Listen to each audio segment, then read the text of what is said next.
लालू प्रसाद यादव फिर से दोषी करार दिए गए हैं। दुमका ट्रेजरी केस में भी लालू दोषी करार। चारा घोटाले का यह चौथा मामला जिसमें लालू प्रसाद यादव को दोषी करार दिया गया है। चारा घोटाले से जुड़े कुल 6 मामले, जिनमें से 4 में फैसला आ गया है और लालू दोषी करार दिए गए हैं। और इससे पहले कि 3 मामले जिसमें लालू प्रसाद यादव की सजा पर भी ऐलान हो चुका है। ये देखिए, देवघर कोषागार केस जिसमें 3.5 साल की सजा लालू प्रसाद यादव को सुनाई गई। चाईबासा ट्रेजरी केस जिसमें 5 साल की सजा लालू प्रसाद यादव को सुनाई गई और चाईबासा ट्रेजरी का दूसरा केस जिसमें फिर से 5 साल की सजा लालू प्रसाद यादव को सुनाई गई। तो पिछले 3 मामलों में अब तक लालू प्रसाद यादव को यह सजाएं सुनाई गई हैं और अब आज चारा घोटाले से जुड़ा चौथा केस जिसमें लालू प्रसाद यादव को दोषी करार दे दिया गया है और लालू की सजा पर बहस 21, 22, 23 मार्च में किसी भी दिन हो सकती है। मतलब उस दिन लालू प्रसाद यादव को कितनी सजा दी जाएगी इसका ऐलान किया जाएगा। फिलहाल आज जब अदालत से बाहर निकल रहे थे लालू प्रसाद यादव, उनसे एबीपी न्यूज संवाददाता रणवीर सिंह ने जब बात करने की कोशिश की तो जवाब क्या आया लालू प्रसाद यादव की तरफ से, ये सुनिए। वकील लोग बोले ना, वकील लोग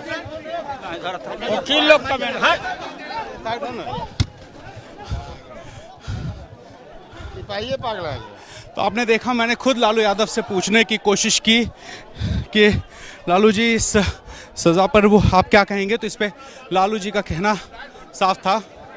आपको मैंने अभी लालू यादव से बात करने की कोशिश की और उनसे पूछा कि इस ऐलान पर आप क्या कहेंगे, तो लालू यादव ने सीधे कहा कि इसमें जो भी बोलना होगा वो उनके वकील बोलेंगे। तो लालू यादव ने एबीपी न्यूज़ से ये प्रतिक्रिया देते हुए कहा कि वो इस मामले में कुछ भी नहीं बोलना चाहते और उनके वकील ही इस मामले में बात करेंगे। और ये कहते हुए कोर्ट परिसर से साइन करके लालू यादव निकल गए हैं वापस रांची की बिरसा मुंडा जेल।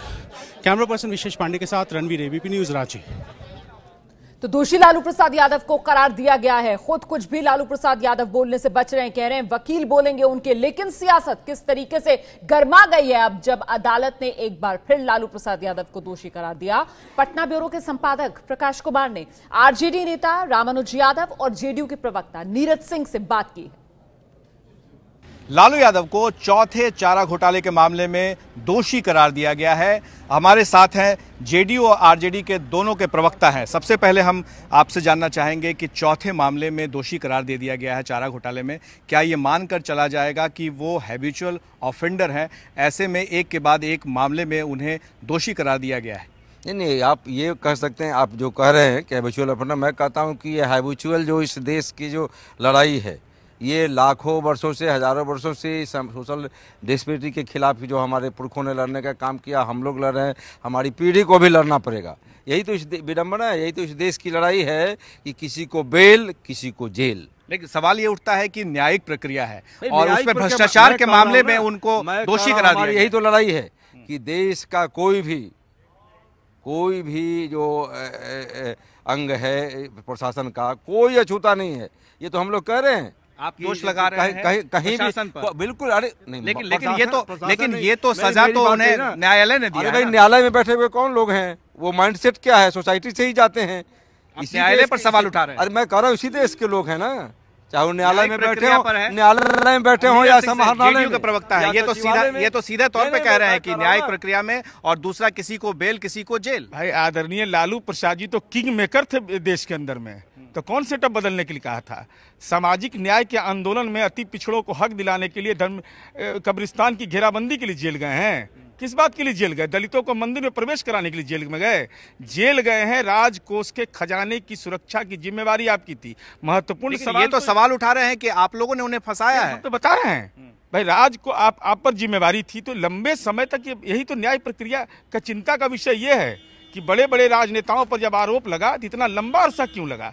तो ये भ्रष्टाचार को शिष्टाचार बनाने का जो आइकॉन है, हम तो यह लालू जी से जानना चाहते हैं कि आप सामाजिक न्याय के आंदोलन के लिए जेल गए थे कि संपत्ति सृजन के लिए गए थे? किस बात के लिए गए थे? तो अगर राजनीति में संपत्ति सृजन ही है तो राष्ट्रीय जनता दल के विधायक बेचारे बिना मकान के रहेंगे, उनको पटना में मकान नहीं रहेगा। लोगों के ऊपर सवाल उठा रहे हैं कि आपके पास मकान नहीं, उनके पास बड़े बड़े मकान, दुकान, मॉल, क्या क्या हो रहे हैं? नहीं, हमारे पास पर क्या उठाएंगे। मैं ये कहना चाहता हूँ, क्या ये सच है कि वो गरीबों की बात करते करते वो और उनका परिवार अमीर हो गया? नहीं, वो है ना, ये तो दोषारोपण होता ही रहा है। नहीं, अमीर हुए हैं, ये तो सही बात है ना। जिन लोगों ने गरीबों की बात की है, जिन लोगों ने गरीबों की लड़ाई लड़ने का काम किया, आप उठा करके देखिए, लंबी फिर ये है, लंबी सूची आपको मिल जाएगी कि साहब जिन लोगों ने भी लड़ने का काम किया। तो उसमें से लालू भी एक है। अरे मैं वो भी अमीर है आखिर? नहीं, अमीरों की सूची नहीं, वो अब अमीर गरीब जाने वालों की लोगों की सूची। लेकिन उनकी संपत्ति में तो संपत्ति की बात तो जो है सामने है। आप संपत्ति कह रहे हैं कि डॉक्टर भीमराव अंबेडकर, ज्योतिबा फूले, जननायक कर्पूरी ठाकुर पर तो संपत्ति सृजन का आरोप नहीं लगा। ये लोग तो सामाजिक न्याय के आंदोलन के मानक माने जाते रहे। आप पर क्यों आरोप लगा? आप पर आरोप लगा है ना। इसका क्या फर्क पड़ेगा आपके चुनावी राजनीति चुनावी राजनीति आप देख रहे हैं ना, अभी परिणाम आए हैं। चुनावी राजनीति पे फर्क मैं कहता हूँ, हमारे जो मतदाता हैं, हमारे जो चाहने वाले, हमारे जो समर्थक हैं, उनको कोई फर्क नहीं पड़ता है, लालू अमीर हो चाहे कुछ भी हो। पड़ता है। वो जान रहे हैं कि हमारे नेता को कैसे फंसाया जा रहा है, कैसे प्रताड़ित किया जा रहा है, कैसे परेशान किया जा रहा है। ये उपचुनाव के नतीजे भी काफी अलार्मिंग है। आरजेडी काफी उभर कर सामने आ रहा है, तेजस्वी यादव का नेतृत्व उभर कर सामने आ रहा है। इसका कतई अर्थ नहीं है कि भ्रष्टाचार को शिष्टाचार मान लिया जाए। इसका कतई अर्थ नहीं है कि भ्रष्टाचार को सामाजिक न्याय का आंदोलन मान लिया जाए। चुनावी परिणाम तात्कालिक रूप से अगर यही सही है तो 1857 में आज़ादी की लड़ाई बाबू कुंवर सिंह ने प्रारंभ किया, 47 में आज़ादी मिली। तो भ्रष्टाचार आइकॉन हो सकता है, ये आपको मुबारक हो, चूंकि देश में पहला राजनीतिक दल है जिनके नेता को ही चुनाव लड़ने के लिए अयोग्य कोर्ट ने घोषित कर दिया है। तो सुन रहे हैं आप लालू प्रसाद यादव जिन्हें दोषी करार दिया गया, और इसके बाद बिहार की सियासत किस तरीके से गरमा रही है। और इस वक्त स्टूडियो में मेरे साथ दो खास मेहमान मौजूद हैं, बिहार की सियासत पर पकड़ रखने वाले, उसे बेहद करीब से जानने समझने वाले। अरविंद मोहन जी वरिष्ठ पत्रकार, संजय मिश्रा जी वरिष्ठ पत्रकार, बहुत बहुत स्वागत आप दोनों का। अरविंद मोहन जी, कानूनी लड़ाई को सियासी मैदान में किस तरीके से भुनाना है, ये तो हाल ही में उपचुनाव में साबित करके दिखा दिया आरजेडी ने। नहीं, असल में दो चीज़ें हैं। जो अपराध हो रहे हैं वो अपराध के हिसाब से उन पे सज़ा होनी चाहिए, उनकी सुनवाई होनी चाहिए, उनकी जांच होनी चाहिए, वो एक पक्ष है। और एक पक्ष पॉलिटिकल लड़ाई का है। लालू प्रसाद यादव ही अकेले इसके दोषी नहीं हैं कि वो एक आपराधिक मामले को राजनीतिक मामले में तब्दील कर रहे हैं। ये हमने अभी तो वही अभी भी जो बोल रहे हैं आरजेडी के प्रवक्ता रामानुज, वो वही बात बार बार बोल रहे हैं कि ये उनके सामाजिक न्याय की लड़ाई के विरोधियों ने किया है।